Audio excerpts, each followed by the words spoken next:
So what about you? You gonna tutor brilliant minds like my brother forever? Oh. I don't know. I feel like I'm just trying to get through the day. We're done. What? No. I can't be with someone who can't be himself. You look like you haven't slept in days. Since you were brought here in 2008, you weren't eligible for DACA. What if I'm married? Hunter? Oh, I feel used. God damn Is that a bear? No. Am I a bear? You're a shrimp. Hi, I'm Hunter. I'm a shrimp. Oh, sweet Jesus.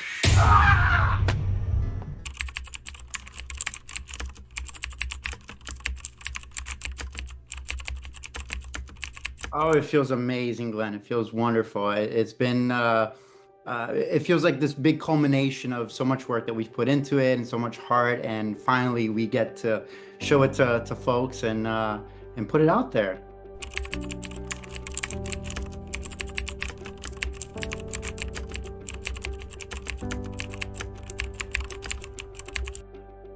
Yeah, I think you're hitting the nail right on the head. To be honest with you, it is a timely message. It is a timely movie right now. This film really talks about all these different themes that are perpetuating in our society, especially in the United States at the moment. And so I think for me, it's incredible to be able to just participate in a film like this that carries such a wonderful message of hope, of humanity, of seeing the lighter side of things. We do approach it. We use the funny and the comedy as a vehicle, as a plot device. So my hope is that people will watch it and be intrigued by it and be pulled in by it. And I mean, just like you got emotional with it. So that's a good sign. I'm glad.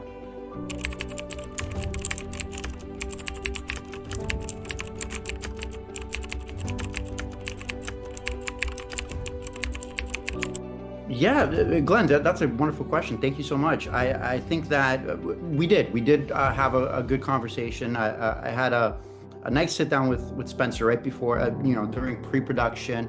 A few different times we talked about sort of his background.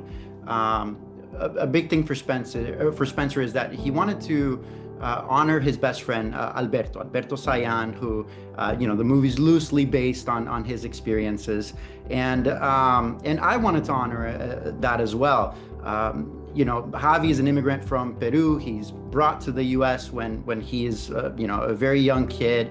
And so through those conversations, thinking, okay, well, when you're growing up in the U.S., you kind of pick up this general Spanish accent, where it's you borrow a little bit from all these different cultures because that's the reality of the society. You have Puerto Ricans, Guatemalans, Hondurans, Brazilians, all these different, amalgamations of different cultures. And so I wanted to represent not just Peru, but also this U.S. kind of culture that so many immigrants have, here, that we share, that we're able to share together. And so that was a big conversation. As far as the sexuality part of it, I think part of what you see on screen was a lot to do with my choices of, Javi is really struggling with his sexuality, is really in a place where he doesn't feel comfortable expressing himself.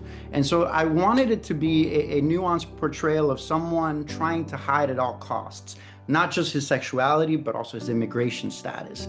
So to me, what I wanted to infuse into the character was at every, point of this story, I wanted to be, no, don't look at me. I don't want to show. And so hopefully that comes across and people are able to empathize with that of there's all these eyes on you, but this is the last thing that Javi wants for him at this moment.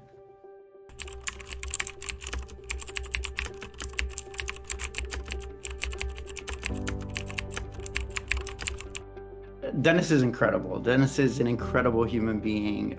He is funny. He is nuanced. I think our scenes were one of my favorites. One of them that actually comes to mind is the scene where I'm sleeping at his house at Hunter's house for the first time. And there's this little joke about, washing the sheets. When was the last time you washed the sheets? And I think it's just a guy question. Yeah. Yeah, I know exactly. But it shows the little nuances of, Javi's thinking about that. Hunter's like, I really don't care about it. It's whatever. And so, but Denis was able to just bring such a beauty to Hunter. You're right in pointing out it seems like he is coasting, and I think that's part of his character. So much of his character has had so many privileges in life, has had so many opportunities just handed to him, that he's like, this is normal, right? This is just every day. And I think the beauty about the relationship between Javi and Hunter is that they're each showing each other a little bit of each other's world. And it's like, oh wow, you have it that easy, and the other was like, oh wow, you have it that hard, and that's the empathy, that's the beauty of that relationship, where they're really able to come together and show each other the beauty of life.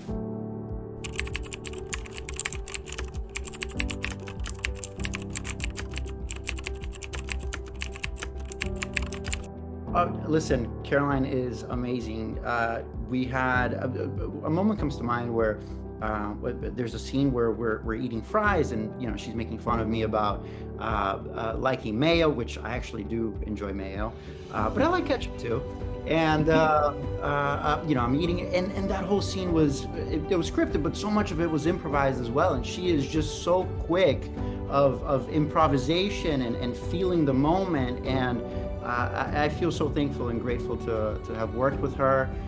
So many of our scenes were very emotional, very, very, grounded, and she's just an incredible human being to play off of.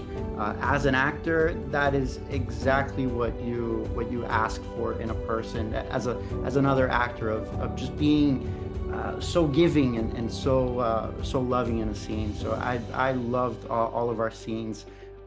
Jason, who plays the professor, plays my mentor as well. I met him in a commercial a few years ago, and so we were friends going into this, and so it was wonderful to just see him. Brandon, who plays his husband as well, was amazing. He brings this kind of very flowery, very outspoken, which is so needed. I think for Javi, he's able to see, wow, this is what a loving relationship looks like. This is what an out and proud and amazing, person looks like. And so I'm just so thankful. All those people that we got to work with, they were amazing.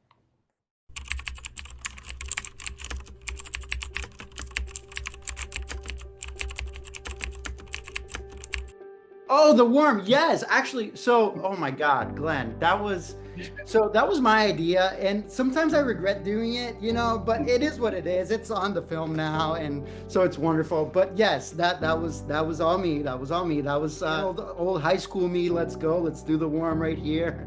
And yeah, I mean, it's wonderful, man. And specifically that scene at the bar was such a beauty. We got to film that at the MB Lounge in Worcester, Massachusetts, which is central Massachusetts. And that is a gay bar it's been around for ages now. The owners were there. They brought some of the locals that frequent the bar.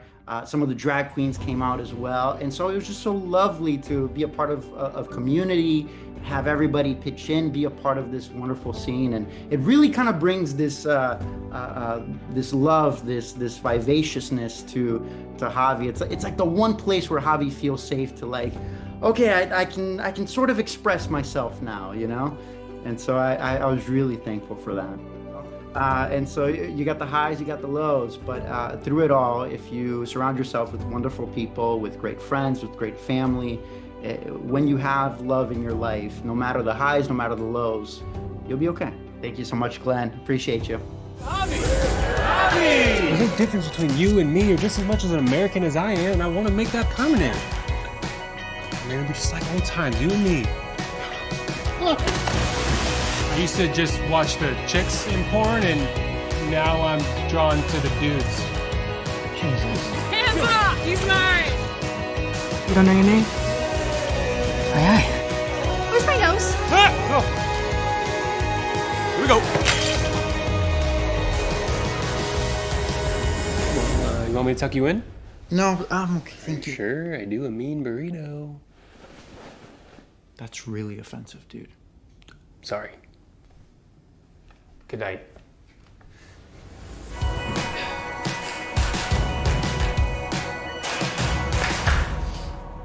Flapping lights? Really? What are you, 12? Sky Mall, baby.